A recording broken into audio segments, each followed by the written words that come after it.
Hello, welcome to your teacher classes. और आज हम लोग बच्चों क्लास 8 का प्रश्नावली 5.1 का क्वेश्चन नंबर 8 तक हम लोग बना चुके थे पिछली वीडियो क्लास में। आज हम लोग क्वेश्चन नंबर 9 से शुरू करेंगे। तो देखिए क्वेश्चन नंबर 9 क्या कह रहा है। निम्नलिखित प्रतिरूप का प्रेक्षण करके छूटी हुई संख्याओं को ज्ञात करें। ठीक है, तो यहाँ पे कुछ पैटर्न दिया हुआ है। ठीक है, पैटर्न दिया हुआ है। इस पैटर्न को देखकर हमें जहां जगह जगह खाली है उसे हमें वहां कौन सी संख्या होगी ये हमें मालूम करना है। ठीक है, तो देखिए पहला हम देखते हैं 1 का स्क्वायर प्लस 2 का स्क्वायर प्लस 2 का स्क्वायर बराबर 3 का स्क्वायर। ठीक है, दूसरा हम लोग पैटर्न देखते हैं 2 का स्क्वायर प्लस 3 का स्क्वायर फिर 6 का स्क्वायर बराबर 7 का स्क्वायर। ठीक है, अब हम पैटर्न को अगर आप ध्यान से देखिए बच्चों, 1 2, ठीक है, 2 3, 3 4, 4 तो यहां पे क्या होना चाहिए 5 होना चाहिए, 4 5, 5 6, 6 7। तो इस यहां पे देखकर हम ये बता सकते कि यहां क्या होना चाहिए 5 होना चाहिए। ठीक है, अब हम लोग आगे बढ़ते हैं। यहाँ पे देखिए इस पैटर्न को यहाँ पे हम लोग इसको तुलना करते हैं 2 3 6 7, यानी ठीक जो संख्या 2 है उसकी बाद वाली संख्या 2 का स्क्वायर बराबर 3 का स्क्वायर। ठीक है, 6 स्क्वायर 7 स्क्वायर, 12 स्क्वायर 13 स्क्वायर। तो यहाँ पे देखिए 21 का स्क्वायर है तो यहाँ क्या होना चाहिए 20 का स्क्वायर। ठीक है, अब यहाँ 31 है तो यहाँ क्या होना चाहिए 30 होना चाहिए। जिस हिसाब से इस पैटर्न को अगर हम तीनों को देखें तो 2 3 6 7 12 13, तो यहाँ 21 है तो यहाँ 20 होगा यानी 20 21। यहाँ 31 है तो यहाँ क्या होना चाहिए 30 यानी 30 30 30 31। ठीक है, अब देखिए 6 और 7 तो हम यहाँ पे तो पैटर्न बता दें कि यहाँ 20 होगा और यहाँ 30 होगा, लेकिन यहाँ और यहाँ क्या होगा इसको समझने के लिए हम इसके जो दो पैटर्न है इसको हम हल करके देखेंगे कि आखिर ये क्या दिया हुआ है। ठीक है, चलिए बच्चों हम लोग इस प्रश्न में एक और पैटर्न देखते हैं। ठीक है, हमने जो अभी देखा कि 4 के बाद 5 होगा, 21 के पहले 20 होगा, 31 के पहले 30 होगा, ये बातें हमने समझ ली। अब यहाँ पे देखिए बिल्कुल ध्यान से, 1 का स्क्वायर जोड़ 2 का स्क्वायर। ठीक है, 1 में 2 का गुना करेंगे तो 2 आएगा। अब 2 का स्क्वायर 3 का स्क्वायर यानी 2 3, 2 में 3 का गुना करेंगे तो 6 आएगा। ठीक है, 3 का स्क्वायर 4 का स्क्वायर, 3 में 4 का गुना करेंगे तो 12 आएगा। ठीक है, वैसे ही यहाँ पे 3 के बाद 4 है, 2 के बाद 3 है तो यहाँ 4 के बाद 5 होगा, 5 का स्क्वायर। ठीक है, 5 का स्क्वायर होगा, चलिए हम लोग इसको लिख देते हैं 5 का, यहाँ पे स्क्वायर लिखा हुआ है। ठीक है, 5 का स्क्वायर, 4 में 5 का गुना करेंगे तो क्या आएगा 4 25 20। यहाँ 21 का स्क्वायर है तो यहाँ पे क्या होगा 13 का स्क्वायर, उसके पहले 12 का स्क्वायर, 7 का स्क्वायर, उसके पहले 6 का स्क्वायर। ठीक उसी तरह 21 का स्क्वायर और यहाँ पे हो जाएगा यहाँ पर 20 का स्क्वायर। ठीक है, अब देखिए 5 6, ठीक है, 5 में 6 का गुना करें कितना आएगा हमारा बच्चों 30, तो यहाँ पे हो जाएगा बच्चों हमारा 30 का स्क्वायर। अब देखिए यहाँ पे 6 और 7 है। ठीक है, 6 7, 6 में 7 का गुना करेंगे कितना आएगा बच्चों 6 7 42, 6 7 42, तो यहाँ पे हो जाएगा बच्चों 42 का स्क्वायर और 42 के स्क्वायर के बाद ये क्या हो जाएगा यहाँ पे 43 का स्क्वायर। अब हम इसको कोई भी आप एक उठाकर इसको हम हल करके देखेंगे कि ये जो पैटर्न दिया हुआ बिल्कुल ये हम मतलब इसको हम एक बार हल करके देखेंगे कि जो दिया है वो किस तरह से दिया हुआ है। तो चलिए बच्चों यहाँ पर हम लोग एक कोई भी उठाकर ले लेते हैं, तो हम लोग ये वाला लेते हैं 3 का स्क्वायर, तो हम यहाँ लिखेंगे 3 का स्क्वायर जोड़, इसके बाद क्या है 4 का स्क्वायर, तो यहाँ हम लिखेंगे 4 का स्क्वायर जोड़, 3 में 4 का गुना करेंगे 12, ये हो जाएगा 12 का स्क्वायर बराबर, और यहाँ क्या लिखा है 13 का स्क्वायर। अब हम इसको देख लेते हैं हल करके। 3 का स्क्वायर कितना हो गया बच्चों 3 3 का 9, 4 का स्क्वायर 4 चक्के 16 और 12 का स्क्वायर 144। ठीक है, तो यह जोड़ेंगे तो कितना होगा, तो बच्चों इसको हम लोग जोड़ते हैं 144 और 6 कितना हो गया 50 और 10 60, यानी 144 और 16 हो गया 160 और 9 कितना हो गया हमारा बच्चों 169। और आपको पता है बच्चों 169 किसका स्क्वायर होता है, 13 का स्क्वायर होता है। ठीक है, तो यह पैटर्न बिल्कुल सही दिया हुआ और हमने यह प्रश्न हल कर लिया।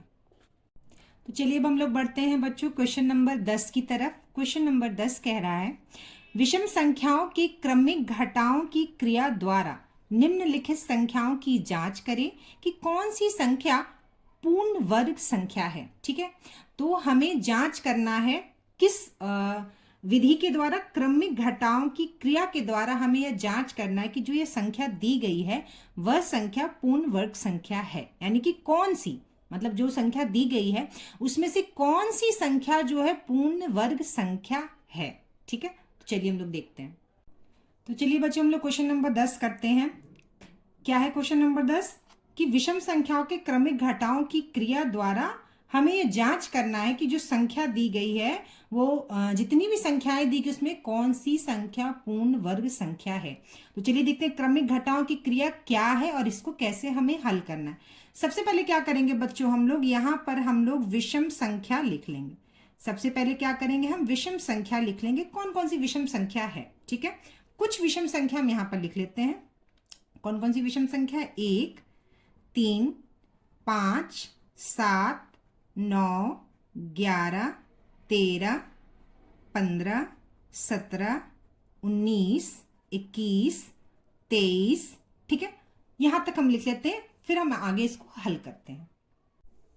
तो देखिए बच्चों किस तरह से हम इस प्रश्न को करते हैं। हमारे पास संख्या दी गई है 81। ठीक है, तो हमें जो क्रमिक घटाओं की क्रिया है उस क्रिया में क्या करना है, हमें संख्या में से एक एक करके ये सारे विषम संख्या को धीरे धीरे धीरे धीरे घटाते जाना है तब तक कि जीरो नहीं आए।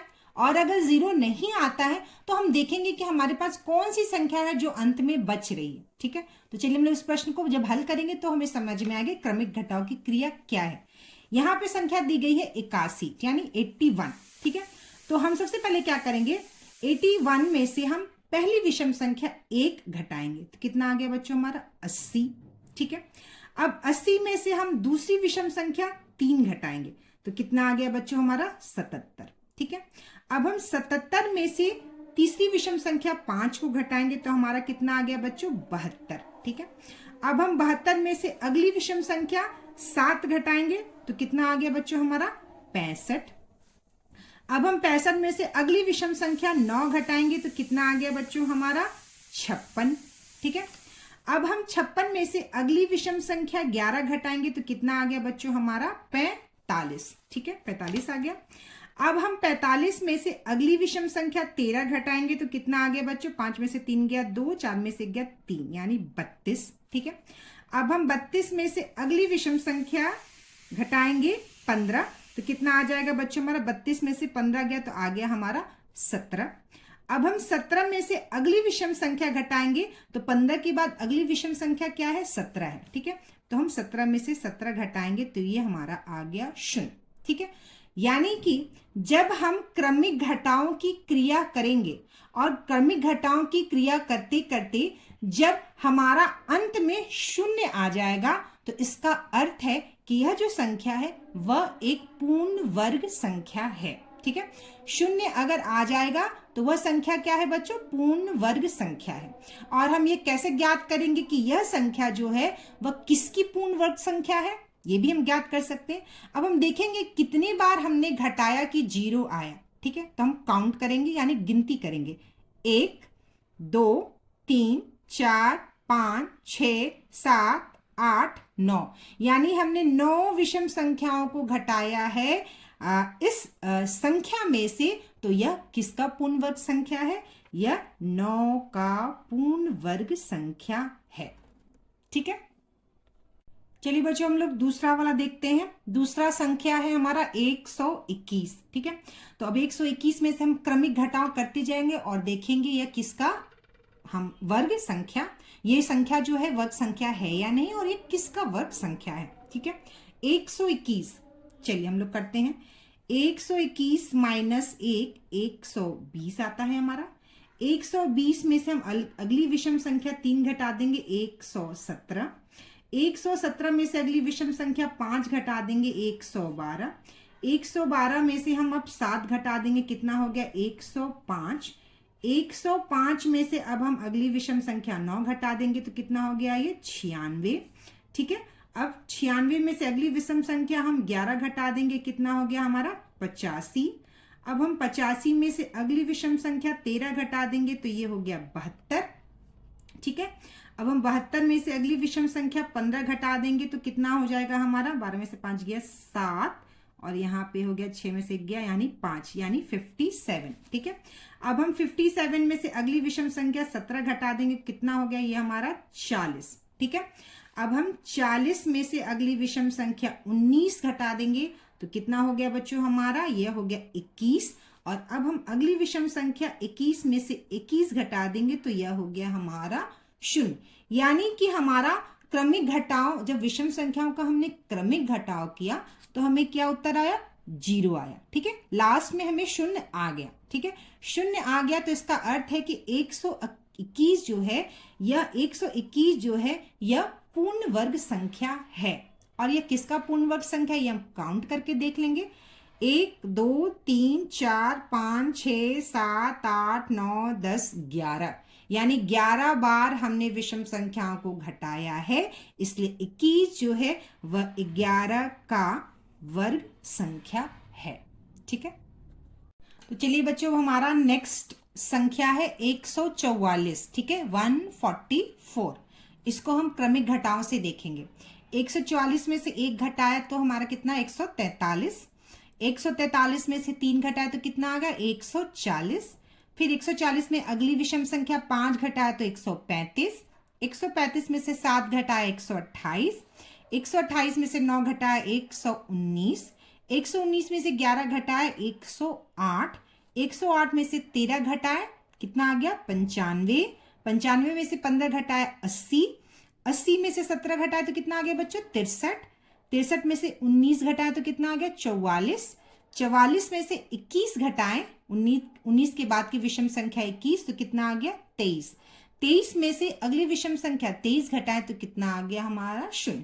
यानी कि जब हमने 144 में यह विषम संख्याओं का क्रमिक घटाव किया तो हमारा क्या लास्ट में कितना आ गया हमारा 0 आ गया।